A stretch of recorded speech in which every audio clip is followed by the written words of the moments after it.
Palabras magistrales de la Biblia. Breves meditaciones espirituales a cargo del reverendo Dardo Bruchés, pastor de la Iglesia del Pacto Evangélico en Los Ángeles, California. Palabras magistrales de Isaías, las buenas noticias de salvación. Isaías capítulo 61, versículo 1. El carpintero del pueblo había estado ausente por más de un mes. Muchos de sus clientes estaban ya algo preocupados. Había sillas y mesas que arreglar, puertas que ajustar en sus quicios y algún ataúd que hacer para dar honrosa sepultura a los muertos.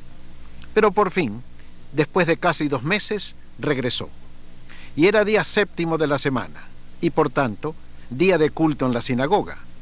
Todo el pueblo estaba reunido como de costumbre para escuchar la lectura de la ley, de los profetas y de los salmos. Y como los principales de la sinagoga estaban contentos con el retorno del carpintero del pueblo, le invitaron a leer las Escrituras, como es la costumbre ancestral de los judíos. Y el carpintero se puso de pie, tomó el rollo de las Escrituras y escogiendo un pasaje, leyó. Los ojos de todos en la sinagoga estaban fijos en él.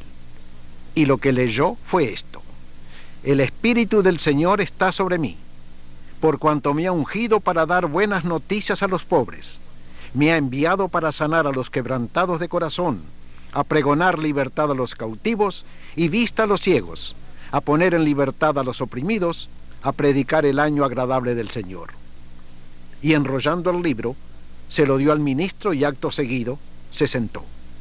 El carpintero había leído las Escrituras con tal sentimiento y unción que toda la concurrencia había quedado como electrizada.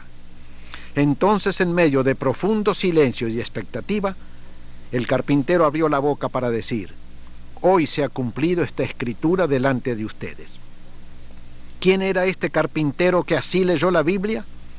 Era Jesús de Nazaret. ¿Cuál pasaje de la Biblia había leído? Había leído en el libro del profeta Isaías, capítulo 61, versos 1 y 2. Estas palabras magistrales de Isaías, esta profecía extraordinaria llena de promesas de consolación, dijo Jesús que acababa de cumplirse, o más bien comenzaba su cumplimiento delante de los ojos y oídos de todos los asistentes a la sinagoga. Y se cumplían precisamente en la persona y la obra del carpintero de Nazaret, el Señor Jesucristo. Este es uno de los momentos más hermosos, si se quiere, de toda la vida de Jesús. Es el momento en que, delante de sus paisanos de Nazaret, declara que Él es el ungido de Dios, el enviado del cielo, para traer buenas noticias al mundo. Y aquellas magistrales palabras de Isaías, escritas 8 siglos antes de su cumplimiento en Jesús, dicen 7 cosas. Primero, que Jesús sería ungido con el Espíritu de Dios, a fin de poder realizar su obra. Segundo, que Jesús daría buenas noticias, o sea, el Evangelio, a los pobres y desamparados de la tierra. Tercero, que Jesús habría de consolar a los tristes. Cuarto, que Él daría libertad a los que están cautivos de miserias y de penas, de enfermedades y complejos. Quinto, que le daría vista a los ciegos, especialmente a los que están ciegos por su religión, o sus prejuicios, o sus ideologías políticas, y no ven la verdad de Dios. Sexto, que vendría para dar libertad a los oprimidos, es decir, a aquellos que padecen cualquier clase de opresión, ya sea del diablo, ya sea de demonios, o ya sea de otros hombres. Y séptimo y último, vendría para pregonar el año agradable de Dios. Vendría para proclamar la nueva era del reino de Dios, cuando el reino se instale en los corazones, mentes y voluntades de los hombres. Magistral profecía de Isaías, magistral cumplimiento en Jesús de Nazaret y magistral cumplimiento en nuestras vidas también, cuando nos rendimos al Señor Jesucristo y le recibimos como Señor, Maestro y Salvador. Escucha al pastor Dardo Bruchés todos los domingos a las 9 de la mañana en la Iglesia del Pacto Evangélico, 851 Francisco Street, en el centro de Los Ángeles.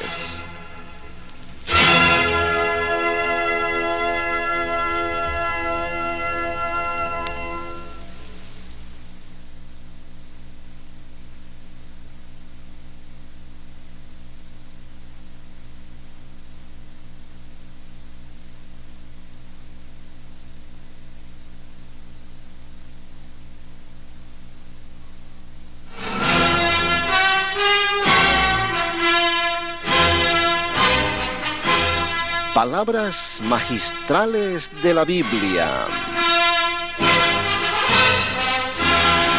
Breves meditaciones espirituales a cargo del reverendo Dardo Bruchés, pastor de la Iglesia del Pacto Evangélico en Los Ángeles, California.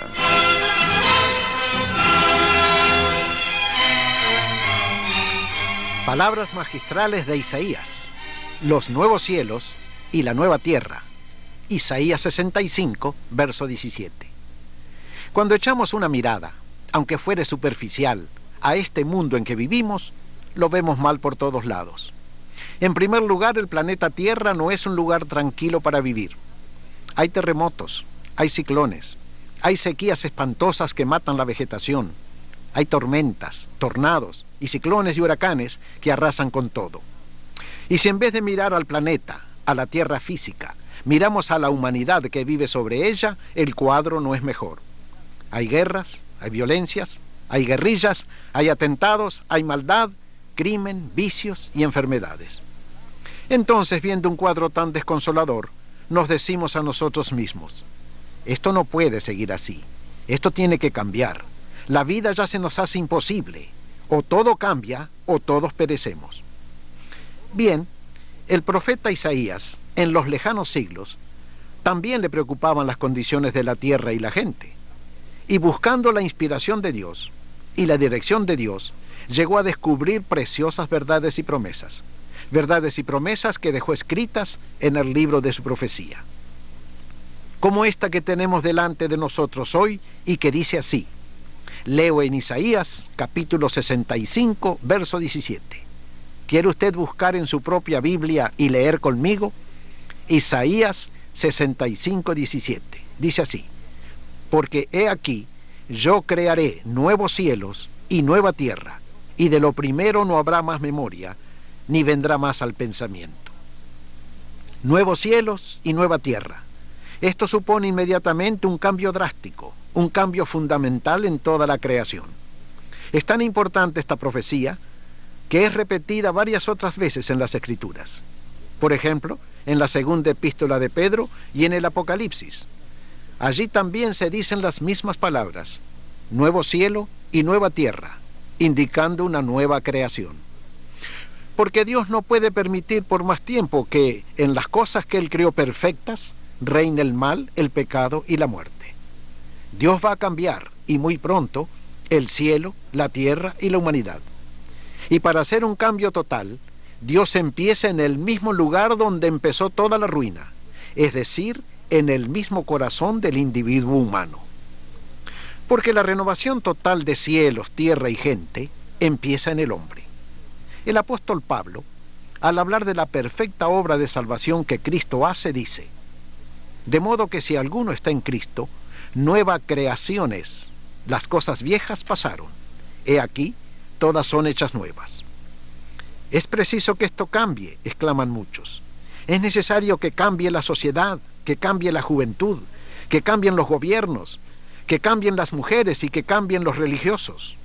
Tienen razón, pero recordemos que el cambio tiene que empezar en el individuo.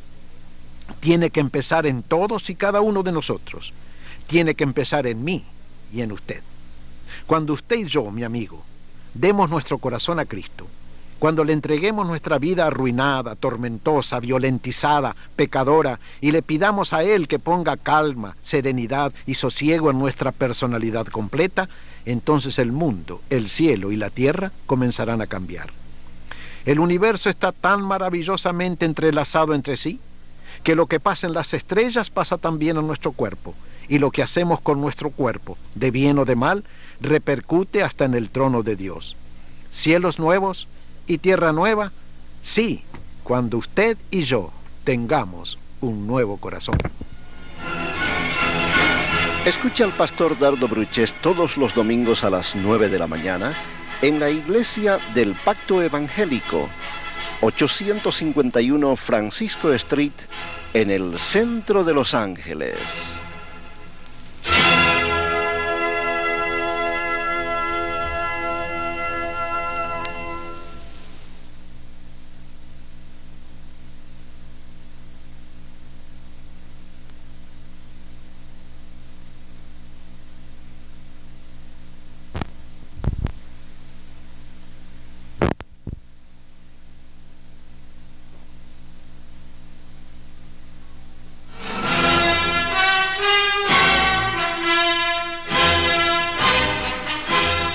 Palabras magistrales de la Biblia. Breves meditaciones espirituales a cargo del reverendo Dardo Bruchés, pastor de la Iglesia del Pacto Evangélico en Los Ángeles, California.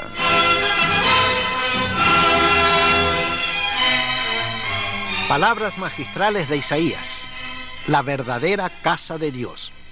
Isaías 66, del 1 al 2. Yo siempre recuerdo la Iglesia Católica de mi pueblo natal. La recuerdo por tres cosas que han quedado impresas en mi memoria y constituyen esos recuerdos de infancia que son tan tiernos y dulces para todos los que tienen un alma sensible. La recuerdo por su campanario y el juego de campanas que tenía, que daban las horas del día y de la noche. Oír esas campanas anunciando el paso del tiempo en las horas serenas de la madrugada tenía para mí algo de pavor y algo de adoración. La recuerdo también por la cantidad de gorriones blancos que anidaban en sus aleros. No he visto en ninguna otra parte del mundo gorriones blancos como los de la iglesia de Colón, Entre Ríos, Argentina, mi pueblo natal. La recuerdo también por la inscripción en latín que tenía en el frontispicio. Esta es casa de Dios y puerta del cielo.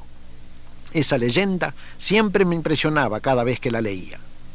Bien, esas palabras son palabras de la Biblia. Son las palabras que dijo Jacob el patriarca cuando durmió al campo raso y soñó con Dios. Al despertar dijo: este lugar es casa de Dios y puerta del cielo. Desde entonces estas palabras se han usado para adornar templos y capillas. Pero la pura verdad es que un templo material, un templo hecho de ladrillos, de piedras, de madera o de cemento, no puede ser casa de Dios y menos puerta del cielo. El profeta Isaías nos da otra de sus magistrales palabras cuando nos dice, y ahora leo en Isaías capítulo 66 versos 1 y 2, Jehová dijo así: el cielo es mi trono y la tierra el estrado de mis pies. ¿Dónde está la casa que me habréis de edificar? ¿Y dónde el lugar de mi reposo?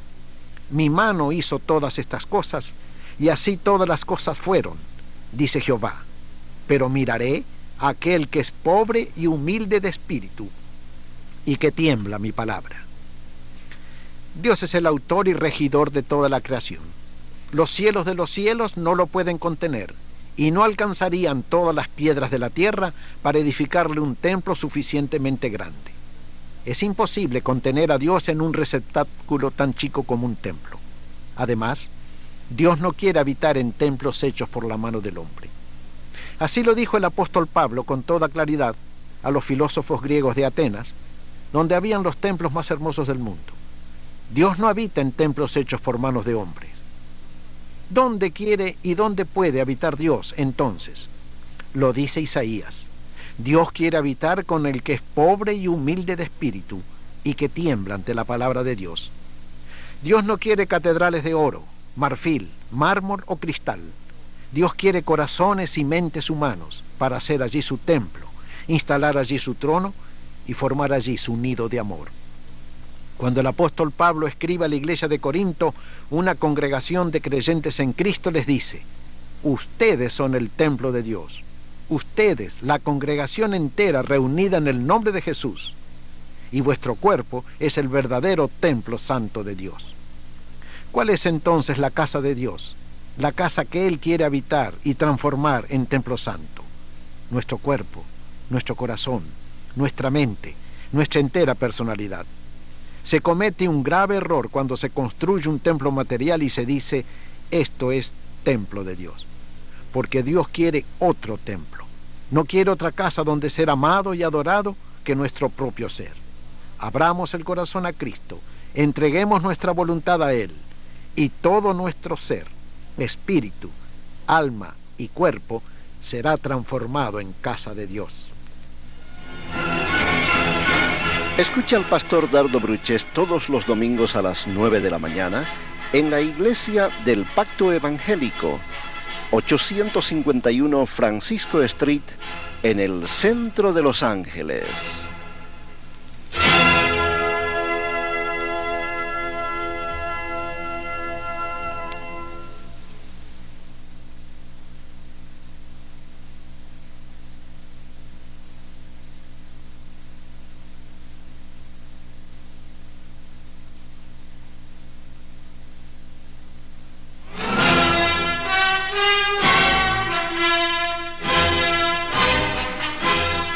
Palabras magistrales de la Biblia.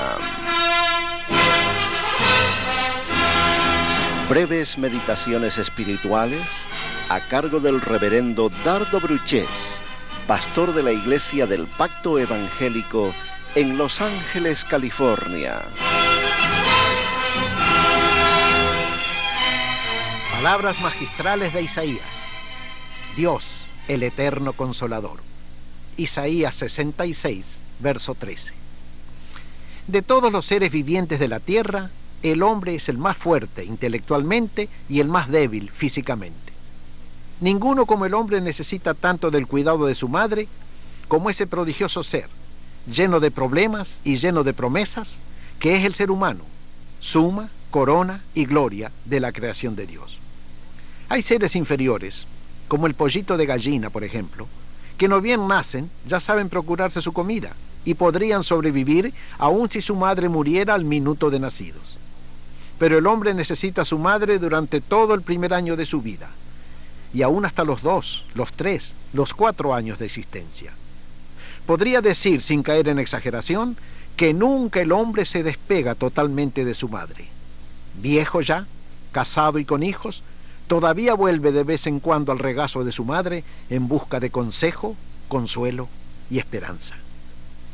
Será por esta condición del ser humano, tan unido afectuosamente a su madre, tan pegado en cuerpo y alma a aquella que lo llevó 9 meses en su seno, que Dios usa la figura de la madre para hablar de sí mismo como el consolador de su pueblo.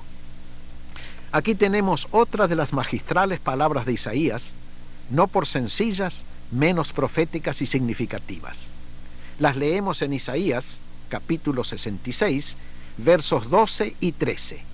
Dicen así, Isaías 66, 12 y 13. Porque así dice Jehová, he aquí yo extiendo sobre ella paz como un río, y la gloria de las naciones como torrente que se desborda. Y mamaréis, y en los brazos seréis traídos, y sobre las rodillas seréis mimados. Como aquel a quien consuela su madre, así os consolaré yo a vosotros, y en Jerusalén tomaréis consuelo. Como aquel a quien consuela su madre, así os consolaré yo. Estas palabras de Dios son verdaderamente magistrales. Dios se ofrece para consolar a todos los que sufren. Dios se ofrece como el padre y la madre a la vez, que brinda al hombre todo su apoyo, todo su consuelo y todo su cariño. De todas las ofertas y promesas que Jesús hizo a los judíos, ninguna como aquella en que dijo, venid a mí todos los que estáis trabajados y cargados, que yo os haré descansar. El ministerio de Jesús fue principalmente un ministerio de consuelo, de consejo, de ayuda a los que sufren dolores, penas y congojas. El apóstol Pablo subraya este ministerio de consolación de Cristo cuando dice en la segunda carta a los Corintios, capítulo 1, bendito sea el Dios y Padre de nuestro Señor Jesucristo, Padre de misericordias y Dios de toda consolación, el cual nos consuela de todas nuestras tribulaciones que sufrimos, para que podamos también nosotros consolar a los que están en cualquier tribulación, por medio de la consolación con que nosotros somos consolados por Dios. Dios se ofreció como consolador al pueblo de Israel. Cristo se ofreció como consolador de todos los pobres, los sufrientes y los entristecidos que había en sus días. El Espíritu Santo fue enviado del cielo por Cristo para que sea el otro consolador, el consolador invisible y poderoso de todos los cristianos.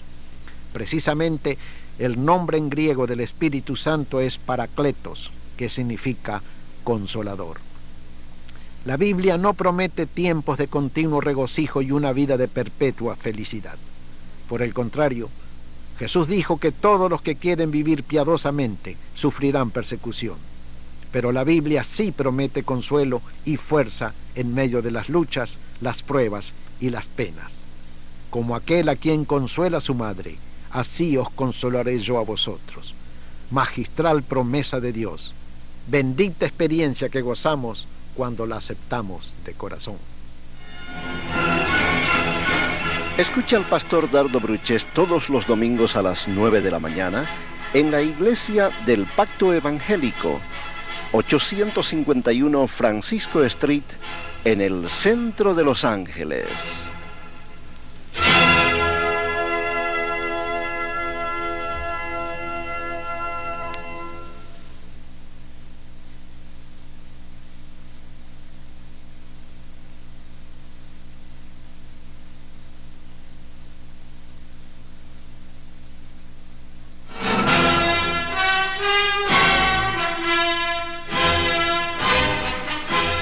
Palabras magistrales de la Biblia.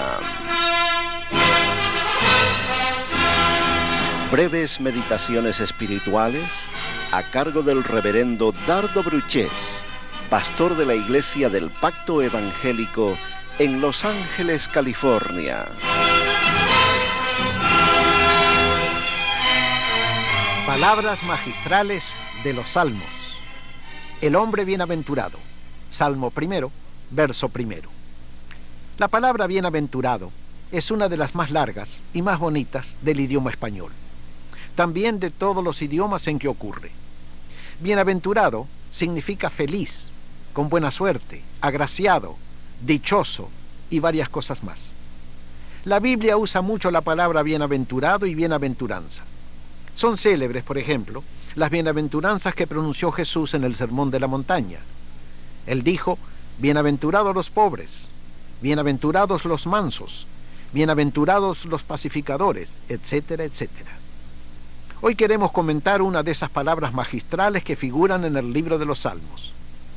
Los Salmos son la parte central de la Biblia y, como dijo alguien, son el corazón palpitante de la palabra de Dios.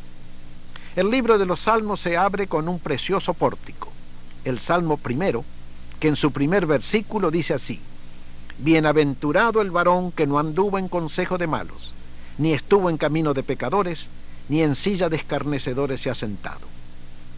Si analizamos detenidamente este versículo, notamos que está empleando un arreglo triple de tres cosas para entregarnos su enseñanza.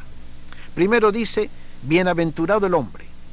Luego dice que no anduvo en consejo de malos, no estuvo en camino de pecadores y no se sentó en la silla de los escarnecedores. Las primeras tres palabras que atraen nuestra atención son anduvo, estuvo y se sentó. Son verbos. Una cosa es andar por un camino. Otra cosa, más serio, es detenerse mucho rato en ese camino. Y otra, más grave aún, es sentarse como para quedar largo tiempo en ese camino que se supone malo. Este es el primer arreglo de las tres cosas: andar, estar, sentarse. El segundo arreglo de tres cosas son tres sustantivos: consejo, camino y silla. Uno puede a veces escuchar un consejo malo. No hay pecado en escuchar, porque a veces es inevitable escuchar malos consejos. Pero si uno no sigue ese consejo malo, nada malo ha hecho. Pero si uno sí sigue ese mal consejo, lo pone en práctica, entonces puede decirse que anda caminando en un mal consejo. El mero consejo se ha convertido en un camino que se transita diariamente. Y si pasa mucho tiempo andando en mal camino, se puede decir que esa persona está detenida o sentada en el mal camino. Y esto sí es sumamente grave, porque indica que la persona está hundida en el mal y casi no puede salir de él. El tercer arreglo de tres cosas es malos, pecadores y escarnecedores. Malos somos todos, por razón de nuestra naturaleza maleada. Pecadores son aquellos que pecan contumaz y rebeldemente, y escarnecedores son aquellos que no solo pecan, sino que se gozan en el pecar y se burlan de Dios al hacerlo. Malos, pecadores, escarnecedores. He aquí tres adjetivos calificativos que van en aumento de gravedad. Bien, resumiendo todo, digamos que bienaventurado es el hombre y también la mujer. Bienaventurado el joven, la señorita, el niño, la niña, que nunca anduvieron en consejo de malos, ni estuvieron en camino de pecadores, ni se sentaron jamás en la silla de los escarnecedores. Bienaventurados, sí, porque recibirán el favor de Dios y una corona de justicia. Pero, me dirá alguno, ¿quién es el hombre que verdaderamente cumplió con las palabras de Dios y nunca siguió malos consejos, nunca hizo mal, nunca fue escarnecedor? Nadie nunca ha sido perfecto. Y tendrá mucha razón. Pero precisamente, amigos míos, porque no somos perfectos, sino pobres pecadores desvalidos, es que vino Jesús a cargar con nuestra culpa y pecado en la cruz y darnos la oportunidad de empezar a vivir de nuevo. Vivir como el hombre justo que demanda el Salmo primero. Escucha al pastor Dardo Bruchés todos los domingos a las 9 de la mañana en la Iglesia del Pacto Evangélico, 851 Francisco Street, en el centro de Los Ángeles.